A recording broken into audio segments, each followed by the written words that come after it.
बिस्मिल्लाहिर्रहमानिर्रहीम। अस्सलाम वालेकुम। अपने नए व्लॉग में आपको खुशामदीद कहता हूँ।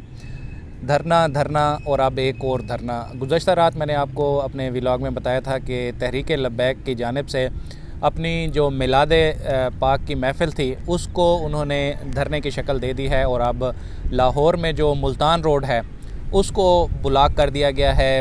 वहाँ पर तहरीक लब्बैक के मुल्क भर से आए हुए कारकुनान मौजूद हैं जो कि बुनियादी तौर पर वहाँ महफ़िल मिलाद में शिरकत के लिए आए थे, लेकिन शायद जो तहरीक लब्बैक की क़ियादत है उनकी ये स्ट्रेटजी पहले से ही थी कि हुकूमत की जानिब से कोई पाबंदी लगाई जा सकती है अगर हमने ये ऐलान किया कि हम धरना देंगे। इसलिए लोगों को इकट्ठा करने के लिए ये शानदार तरीका अपनाया गया है।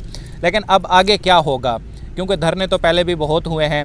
ये सब कुछ जानने के लिए और मौजूदा जो सूरत हाल है वहाँ पर लाहौर में, अभी जब हम ये वीडियो रिकॉर्ड कर रहे हैं उससे पहले चंद ही लम्हे पहले हमने वहाँ से अपडेट्स ली हैं हुकूमती साइड से और TLP की साइड से।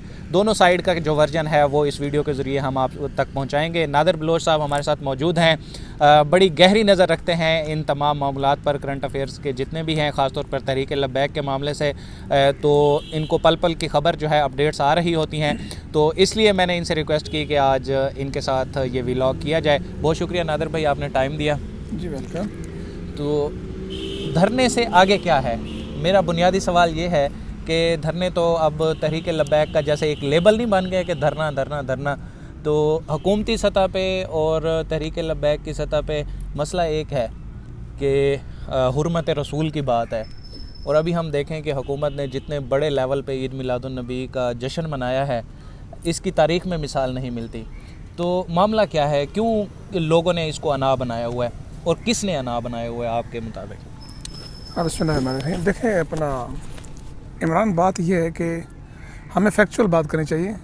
जो फैक्ट्स हमारे सामने हैं, फैक्ट्स ये हैं कि नवंबर में इन्होंने हुकूमत ने मुआहदा इनसे किया, उस पर वफाकी वज़ीर, उस वक्त का वफाकी वज़ीर मजहबी अमूर और दीगर जो गारंटर थे उनके दस्तखत मौजूद हैं। फिर आपने तौसील ली, तो वो भी आपने ही तौसील ली। तो उस तौसील लेने का ऐलान वक्त के वज़ीर आज़म ने साबिर शाकिर के साथ गुफ्तगू करते हुए किया और कहा कि हम ये करेंगे, हम वो करेंगे, और 2 महीने उसको मज़ीद एक्सटेंड किया गया।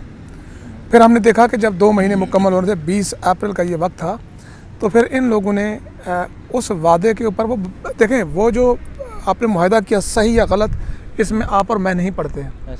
किया तो आपने है ना, हाँ, हुकूमत ने की है, हुकूमत बैठे हैं उनके साथ बैठे हैं। आपको आप नहीं मीट कर सकते थे, आप बता देते आप नहीं कर सकते, लेकिन आपने किया। फिर उससे पहले आपने गिरफ्तारी डाली साद हुसैन रिजवी की, तहरीक लब्बैक के अमीर की। उस गिरफ्तारी के बाद एक सूरत हाल ऐसी बन गई, पैनिक भी हो गया और पूरे पाकिस्तान में फिर धरने चल पड़े, मुजाहरे शुरू, वो पुरतशद्दुद भी शक्ल अख्तियार कर गए, जिसका नतीजा ये नहीं निकला कि 26 एहलकार TLP के और 3 पुलिस के जो हैं वो शहीद हो गए और समझे एक घर उजड़ गए बेसिकली 29। उसके बाद से अब तक साद हुसैन रिजवी बग़ैर किसी वजह के नज़र बंद हैं। उस रीज़न को जो ग्राउंड्स इन्होंने बताई हैं वो लाहौर हाई कोर्ट से रिजेक्ट हो चुकी हैं, वो सिंगल बेंच से भी रिजेक्ट हो चुकी हैं, वो फिर एक और बेंच बना उसमें भी रिजेक्ट हो चुकी हैं। फिर ये वहाँ का जो पंजाब पर रिव्यू बोर्ड था उसमें गए, वहाँ पर भी ये रिजेक्ट हो गई ग्राउंड्स। वो 8 ग्राउंड्स जो बताते हैं, वो मैं बताऊँगा तो वो वीडियो आपकी लंबी हो जाएगी। अच्छा, वहाँ से रिजेक्ट हुई तो फिर ये फेडरल रिव्यू बोर्ड में चले गए। फेडरल रिव्यू बोर्ड में चले गए तो वहाँ पर हाई कोर्ट का फैसला सामने नहीं रखा, वहाँ पर भी छुपाया गया। फिर अगले ही हफ्ते फेडरल रिव्यू बोर्ड ने भी बोर्ड आदि उसने कहा भाई आपने हमें धोखे में रखा। इन्होंने कहा कि हम दरख्वास्त वापस ले लेते हैं। वो दरख्वास्त वापस ले ली। अच्छा, वापस ले ली तो अब फिर सवाल ये था कि होगा क्या। फिर ये चले गए, इनके पास सुप्रीम कोर्ट का एक फोरम मौजूद था, तो ये फिर सुप्रीम कोर्ट का 2 रुकनी लाहौर रजिस्ट्री सुप्रीम कोर्ट ने उसको समाअत की और फिर उन्होंने कहा कि जी ये फैसला दोबारा सिंगल बेंच नहीं सुन सकता, ये हाई कोर्ट का 2 रुकनी बेंच सुने। 2 रुकनी हाई बेंच जो है उन्होंने हाई कोर्ट को कहा कि आप तश्कील दें। वो अभी तक जब मैं आपसे बात कर रहा हूँ वो बेंच नहीं बना, लेकिन बनेगा तो किस चीज़ पे बनेगा। ये ग्राउंड थी, मैं इसके पहले वीडियो भी कर चुका हूँ, क्योंकि साद हुसैन रिजवी की जो नज़रबंदी का मामला था वो मुकम्मल हो चुका है 8 अक्टूबर से। अब जितनी भी नज़रबंदी थी वो गैर कानूनी थी। फिर 14 जो है तारीख़ को इन लोगों ने जो है वो दोबारा रिव्यू बोर्ड से रिव्यू किया और फिर 23 अक्टूबर तक जो है 14 को दरख्वास्त फाइल की, 16 को नोटिफिकेशन हुआ और 23 तक अब ये डेट है کہ 23 تک سعد حسین رضوی اندر رہیں گے. اس کے بعد کیا ہوگا اس کے بارے میں نہ آپ کو پتہ ہے نہ مجھے پتہ ہے. لیکن اب یہ مسلسل جو چیزیں یہ ٹیکنیکس اپنائی جا رہی تھیں اس کے خلاف تحریک لبیک پچھلے 2 ہفتوں سے, یہ گزشتہ شب کی بات نہیں ہے, یہ 2 ہفتوں سے وہ مسجد رحمت العالمین کے باہر احتجاج کرتے تھے کھڑے ہو کے ایک مخصوص ٹائم کے لیے.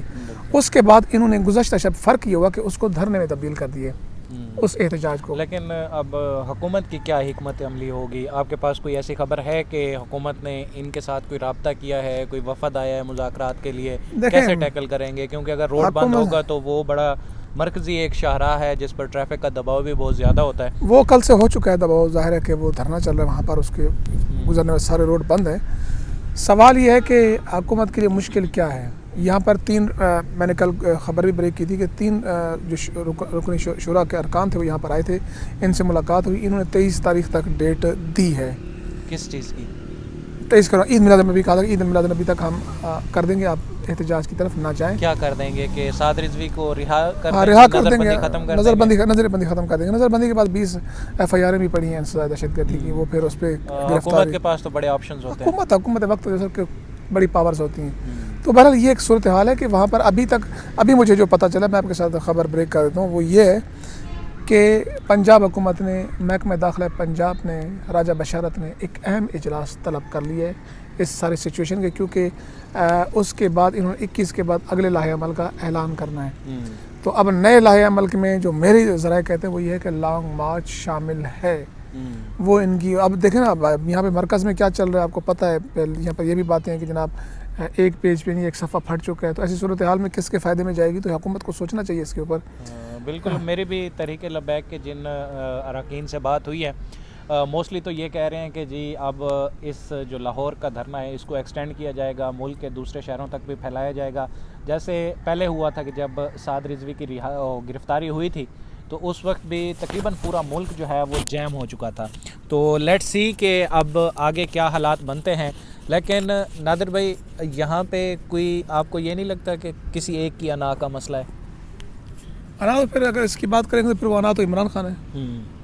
ورنہ کیا وجہ تھی کہ اس حد تک لے کے جانا؟ ایک سیاسی آدمی تو کبھی بھی معاملات کو کول ڈاؤن کرتا ہے. بالکل, آپ نے دیکھا کہ آپ لال مسجد کے خطیب کے بارے میں تو کوئی نہیں کرتے, وہ اسلحہ لے کے جناب DC اور کلاشنکوف لے کے نکل آئے. یہ کلاشنکوف زبردست, انہوں نے دھمکیاں بھی دی. یہاں پہ تو کچھ نہیں کرتا, وہاں پہ تو آپ کو پر جلتے ہیں. آپ 80,000 پاکستانیوں کے قاتل تحریک طالبان سے مذاکرات کرنے کے لیے تیار ہیں, معاف کرنے کے لیے تیار ہیں. یار آپ کے پاس یہ اختیار ہی نہیں ہے کہ پاکستانیوں کا خون بہا جو ہے آپ معاف کر دیں.